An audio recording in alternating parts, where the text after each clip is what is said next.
Darrick, just talk a little bit about the last 3 weeks. Obviously, you're closing everybody out during this time. Just talk about how the class came together and your overall impressions. Yeah, excited about the group that we're bringing in. I didn't know the last 3 weeks, but this is a culmination of so much more than 3 weeks. It's a culmination of years and years of work and that the staff has poured in, and others, so many more that are involved, and the countless nights, the countless hours that go into that. So excited for the group that's chosen to come to sport.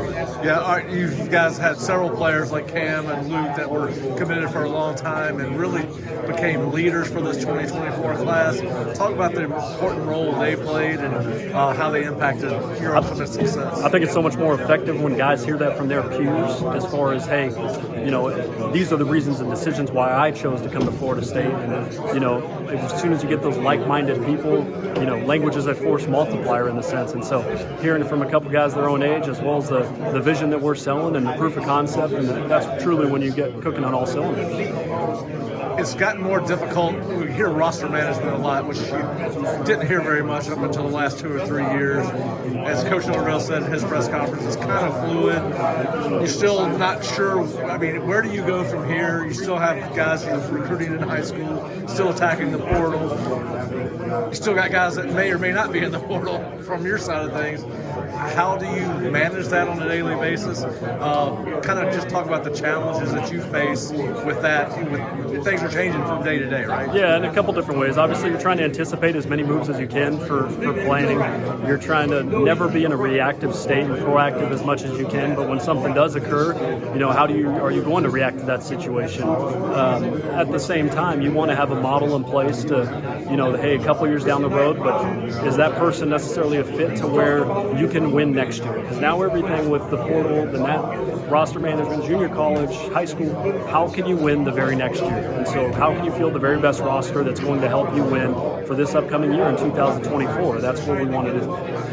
One of the things I hear from just about every single prospect that you guys recruit, I don't care if it's a kid that signs with Florida State or a kid that ends up somewhere else, but when they leave their visits, whether it's an unofficial or an official visit, I don't think I've ever heard the word family and brotherhood used as much around one program. Now, you do hear it some, but how do you guys establish that?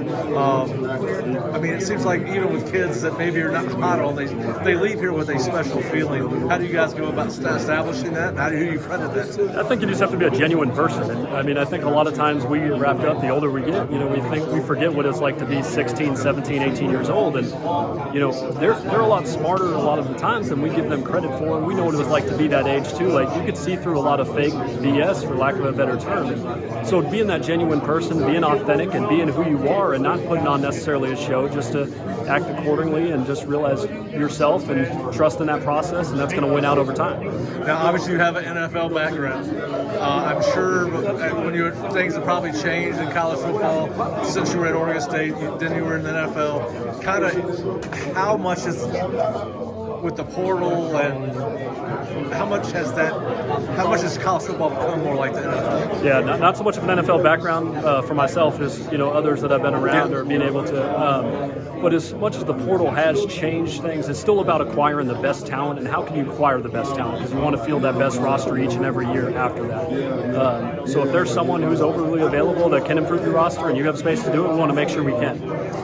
How long do you get to enjoy today before you go right back to work?